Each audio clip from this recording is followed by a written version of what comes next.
She doesn't recognize anyone anymore, Oric said smoothly, his voice drifting across the lobby like it belonged there. I froze in place, my worn flats rooted to the marble floor. I hadn't come for anything dramatic. I wasn't even wearing makeup, just my soft gray cardigan, the one I wore for errands and lazy mornings. I had woken up with this odd tug in my chest, a quiet nudge telling me to check on that automatic payment for the property tax. Nothing urgent, nothing unusual. But now, 10 feet away, my son stood at the counter in a tailored suit, speaking with the branch manager like this was a formality, like I was already gone. She's been declining fast, he added. Some days she doesn't even remember her street address. He handed over a slim manila folder. I didn't need to see the papers to know what they were. Guardianship, power of attorney, declarations of incompetence. My full name left his lips. Varela Halden. We've already initiated medical guardianship. Her physicians are in agreement. I blinked. Once. Twice. I was wide awake. I could feel the smooth leather of my purse strap in my hand, the cool air from the vent above. My heart pounded, not from confusion, but from clarity. He hadn't seen me enter. I had walked in quietly by instinct more than intent, and now I stood behind the waiting area's divider, close enough to hear every word, far enough to not be noticed. I remembered the first time I brought him to this very bank 20 years ago, freshly married to Melina, full of charm and ambition. I had shown him how to set up his first joint account. I had vouched for him. Now he was rewriting me out of my own life. I didn't move. Not yet. I listened, because whatever he thought I couldn't understand, I needed to hear it fully, completely, before I decided what would come next. And what I did next. He never saw it coming. I stepped forward. My shoes tapped against the marble, soft but loud enough to turn heads. The manager blinked, first startled. Oric turned a second later and all the color drained from his face. I didn't stop walking until I stood just beside him, the air between us thick with something I couldn't name. Yet betrayal, disbelief, maybe both. I am Varela Halden, I said, calmly. And I recognize everyone just fine. His mouth opened, closed.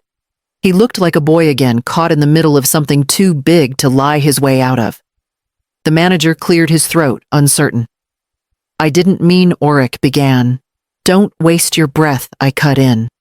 Still watching the manager, this is my account. I have not authorized any guardianship. I'm not under medical care. And I haven't lost my memory. The manager glanced at Oric, then back at me. Then wordlessly, he retrieved the folder from the counter and extended it toward me. I believe this belongs to you, ma'am. I took it without hesitation. Oric didn't speak. His eyes flicked between my hands, and the manager's expression searching for some line to recover this from. There wasn't one. Not anymore. I walked out of the bank with my head high and the folder tucked under my arm. My hands were steady. My steps never faltered. But inside, something had torn loose. The drive home took only 10 minutes, but I made no move to pull into the garage. Instead, I parked 3 houses down, left the engine off, and just sat. People passed on the sidewalk. A woman pushing a stroller, 2 teenagers laughing, a man walking his dog. They smiled at each other, waved at neighbors. The world moved on, unchanged. But mine had tilted, not because my son had tried to take something from me, because he had done it with such ease. I had raised him to be strong, capable, but I never thought he'd use that strength to erase me. I sat at the kitchen table with the folder open before me. The sun poured through the blinds, catching the edge of every page like it wanted me to see the truth in full daylight. Unsigned medical reports, financial authorizations I never consented to, notarized forms declaring I was mentally unfit to manage my own life. Every line stamped, dated, filed without me, and every one of them written as if I had already vanished. There had been no conversation, no gentle question over coffee, no concern disguised as kindness. They had made decisions behind closed doors in rooms I wasn't invited into. They planned my erasure while I was still breathing. I turned another page and found a letter addressed to the bank typed out neatly. It named Oric and Melina as co-guardians. It stated I could no longer be trusted with my own money. The door opened behind me. "Hey, V?" Melina called lightly, her heels clicking across the hardwood. "Did you get the she stopped short?" The silence said everything. Her gaze had landed on the folder. I didn't look up. I simply turned the next page and let the weight of her silence stretch between us. "I didn't think you'd notice," she whispered. I closed the folder slowly. "Then explain it," I said. My voice didn't shake. All of it. Melina took a hesitant step forward, then stopped. Her hands twisted together like a child caught lying. "It was just precaution," she murmured. "You've seemed forgetful lately." Oric thought I wouldn't notice," I cut in. She winced. I leaned back, hands folded. "You moved into my home. You ate at my table. And you filed papers that called me a stranger to myself." Melina opened her mouth, but nothing came out. She hadn't expected to be caught. Certainly not like this. I stood slowly, gathering the folder in my arms. I could hear her breath catch the way her composure frayed at the edges. She was the first to break eye contact, but she wouldn't be the last to answer. Melina stood frozen near the counter, arms crossed so tightly her shoulders looked like they might fold in. She kept her voice soft, like that might soften the blow. "It was just in case," she said again. I walked back to the table, laid the folder down, like evidence between us. "In case of what exactly? That I woke up one day and forgot who raised you? That I'd stop recognizing the hands I held since they were small?" She didn't answer. Her eyes stayed on the tile. I stepped closer. "You didn't think I'd notice when Oric started calling me ma'am instead of mom." Melina looked up, then guilt flashing across her face. "When you stopped asking me to watch Ayla Saeed, she was too much for me now." Still nothing. The door creaked. Oric stepped in, keys still in hand, as if this were any other Thursday evening. His eyes flicked from me to the folder, then to Melina. He dropped the keys into the bowl by the door with a metallic clatter. "Well," he muttered, not even pretending. "I guess the cat's out of the bag." I turned to him, steady. "No," I said. "The cat was thrown out and clawed her way back in." He scoffed, shrugged off his coat, like the conversation was inconvenient. "We weren't going to use it, not unless we had to." "You already did," I said. "You handed it over to a bank manager, Oric. You signed away my mind, my rights, my name, like I was a line item you didn't want to deal with." He dropped the coat over a chair and stood facing me. "You don't understand how hard it's been." I laughed once. Just one sharp sound. No sun. "You don't." Behind him, Melina still hadn't moved. They weren't sorry. They were just caught. And maybe now, finally, they understood that I hadn't been fading. I'd simply been silent. And silence was no longer an option. Oric leaned against the counter like he was tired, like this was just another mess I'd made that he had to clean up. "We didn't want it to be like this," he said. "You don't understand how exhausting it is. Helping you. Managing things. Helping me?" I stared at him. "I paid for your college," I said, my voice even. "I paid for the down payment on your house. I covered Ayla's surgery when your insurance didn't. And now, because I asked for my own bank statements, you're exhausted." Melina shifted in the corner, arms tight around her middle. "It wasn't meant to be a betrayal," she said. But the words rang hollow. "Then what was it?" I asked. "A kindness done in secret, a quiet mercy. Or was I just inconvenient now?" Oric opened his mouth to argue, but I'd already turned away. I walked to the hallway drawer, the one where I kept papers that mattered, and pulled out a folder I hadn't touched since Charles died. I set it on the table, flipped it open, and slid the first page toward them. "This," I said, tapping the heading, "is my will." Melina blinked. "You already made one." "I did," I replied. And tomorrow it changes. Oric crossed his arms. You're angry. You'll calm down. No, I said. I'm clear. For the first time in years, the air in the room felt like glass thin and dangerous. Neither of them spoke. They just stared at the pages like they were foreign. You didn't even ask how I felt, I said. You just decided. Behind closed doors. With paperwork and polite lies. They had written me out of my own life. Now it was my turn. And I would start with the truth. I didn't sleep. Not a wink. I watched the sky turn from charcoal to pale gray, then to the soft blue of morning. By 8, I had already made the first call. My lawyer, Arthur Lindley, hadn't heard from me in 3 years, but he answered on the second ring. I told him I was coming in. No delays. The second call was to my financial advisor, Maeve. Calm, efficient Maeve who never asked questions she didn't need to. I told her to freeze every auto transfer linked to Oric's accounts. Every draft, every link, gone. She didn't blink. Done, she said. After that, I changed every password. Email bank utilities. I reset 2-factor logins, called the credit bureaus, even updated my phone PIN. Everything they once had access to vanished by 10:45 a.m. By noon, I was sitting in Arthur's office across from his heavy walnut desk, the folder laid neatly between us. He didn't open it right away, just studied me. Do you want to press charges? Not yet, I said. But I want a forensic audit of every transaction tied to either of their names for the last 18 months. I want records. Trails. Motives. He nodded once and wrote it down. And I want a new will. His pen paused. I want my granddaughter, Isla, to inherit everything through a trust with conditions. No access for Melina. No access for Oric. The rest of the family is removed. All of them. All of them. He didn't argue. He didn't advise. He just wrote it down word for word. And as he wrote, something in me steadied. Not just the anger or the betrayal. Something deeper, older. A part of myself I hadn't felt in years.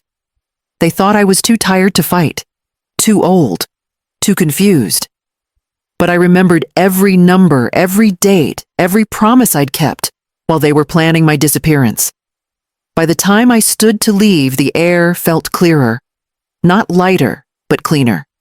And the day wasn't over yet. The door slammed harder than necessary. Oric's voice came before I even turned around. What the hell is going on? Why are the accounts frozen? I didn't flinch. I was standing in the center of the living room, not in my little chair by the window. Not tucked away like furniture. You'll find out soon enough, I said. There's a letter on the table. Melina followed behind, pale and quiet. Her eyes flicked toward the envelope with my attorney's letterhead, printed crisp and clean. Oric tore it open, scanned the contents, and laughed short, sharp, disbelieving. A 30-day notice, you're evicting us. Melina gasped. Mom, you can't be serious. I am, I replied, calm as stone. But you're mistaken. They both stared at me. I'm not evicting you, I said. You removed yourselves the moment you stood in that bank and buried me alive.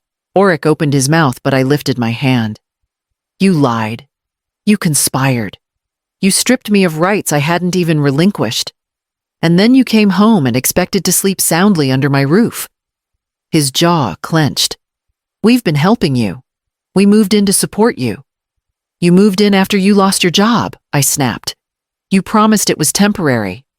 3 years ago, you never paid rent. You never paid taxes. And you never stopped making plans that involved my property, like it already belonged to you. Melina stepped forward, voice trembling. But what about Isla? I looked at her. She has a trust now, set up today. It's hers, and it's protected. But that trust does not extend to you. Oric's face darkened. You're doing all this out of spite. No, I said quietly. I'm doing it out of clarity. The room fell silent again. No one moved. For years I had been shrinking to make space for them. But now I was taking that space back inch by inch. Oric's voice rose sharp with offense. You're punishing Isla, too. Do you even hear yourself? I didn't blink. Instead, I turned to the side table, opened the drawer, and pulled out a small cream envelope. I walked it over and placed it directly into Melina's hands. Her fingers hovered, unsure. It's a trust, I said. Established today. For Isla. Separate. Protected. She stared down at it like it might burn her. What does that mean? It means, I said quietly, you don't get to hide behind her. Not anymore. Oric scoffed. So she's supposed to grow up thinking her grandmother cast her parents out. No, I replied, locking eyes with him. She'll grow up, knowing her grandmother protected her even from the people who couldn't see the difference between love and control. Melina opened the envelope slowly. I watched her eyes scan the paperwork. I knew the moment it hit her that she had no stake in it, no access, no loophole. Just Isla's name and mine. You betrayed me, I said evenly. But Isla didn't, and she will remember this moment for better or worse. Oric folded his arms. You think you're some kind of hero? No, I said. I'm just not your victim. Melina sank onto the edge of the couch. She looked smaller somehow, as if the truth had finally peeled away all her posturing. Oric paced near the fireplace, but I didn't follow his movement. I only looked at the envelope now resting in Melina's lap. That trust, I said, is hers alone. Not a prize, not a punishment, just a line in the sand. Silence filled the room like fog, slow and heavy. Then I turned and walked back to the center of the living room. My living room. And for the first time in years, I could feel the weight shifting. Not crushing me, balancing. They didn't slam doors. There were no boxes dropped in protest or voices raised in last-minute blame. Just the quiet hum of tape sealing up their lives and the low grumble of a moving truck backing down my driveway. Oric didn't say goodbye. He didn't even look at me when he carried the last bin out his shoulders, stiff and jaw clenched, as if acknowledging me would somehow undo what he'd done. Isla lingered, her small backpack hugged tight to her chest. When I opened my arms, she ran into them without hesitation. She was 12, but she still curled into me like she did when she was 4 and afraid of thunder. Her grip didn't loosen for a long time. You can visit any time, I whispered into her hair. She nodded, then let go. Melina stood at the threshold, one hand gripping her purse strap, the other tucked under her arm. She looked back at me. I don't expect forgiveness, she said. I met her gaze. Then earn back the trust you buried. Her lips pressed together. No apology, came just that, and then she turned and walked down the steps. When the truck pulled away, I stood at the window until the sound faded. Then I moved through the house, slowly, room by room. The spaces they'd occupied felt larger, now the walls breathing again. In the kitchen, I set the kettle to boil. By the time the tea steeped, the house had gone still, not the kind of silence that presses in like grief, but the kind that makes room. I sat in my chair by the fireplace, legs tucked beneath me, and reached for my journal. The page was blank, the pen familiar. I wrote the words without pause. Let no one speak for you who wouldn't fight for you. Then I folded the note and placed it inside the front cover, right where Isla might find it someday. The house didn't echo anymore. It listened. The call came on a Tuesday afternoon, just after I trimmed back the roses. The number was unfamiliar, but the voice was unmistakably polished, legal rehearsed. Mrs. Halden, he said, I'm calling on behalf of your son Oric. He'd like to discuss the current estate arrangements. He believes a resolution could be reached privately. I didn't raise my voice, didn't sigh. I simply said no. He paused, caught off guard. You're declining the negotiation, I'm declining the fiction, I replied, and I won't be discussing anything over the phone. The next morning I mailed a certified letter. Clean, direct, legally sound. No emotion, just the kind of clarity they never expected me to possess. Then I stepped outside and walked the perimeter of my garden. The hydrangeas were blooming again, though still too thirsty for my liking. The soil was cracked in places. I knelt and dug my fingers in anyway. Some things grow stronger in broken ground. The sun pressed against the back of my neck as I stood and surveyed the yard. There was no noise from the upstairs room.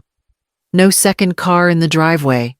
No subtle dismissal wrapped in politeness. Just me. And peace. And memory. I didn't plan to forget what happened. I had no interest in rewriting history. What they tried to do, erase me, control me, shrink me into silence, wasn't something I could unleave, but I could outlive it. Inside, I made tea and opened my journal. The note I'd written days earlier still rested there. Let no one speak for you who wouldn't fight for you. I read it again. Then, with the same pen, just beneath those words, I added one more line. This time I raised myself. The ink dried slow. I didn't rush it. I let it settle deep into the paper. And then I closed the journal, tucked it back in its drawer, and stood tall in a house that now finally belonged to me.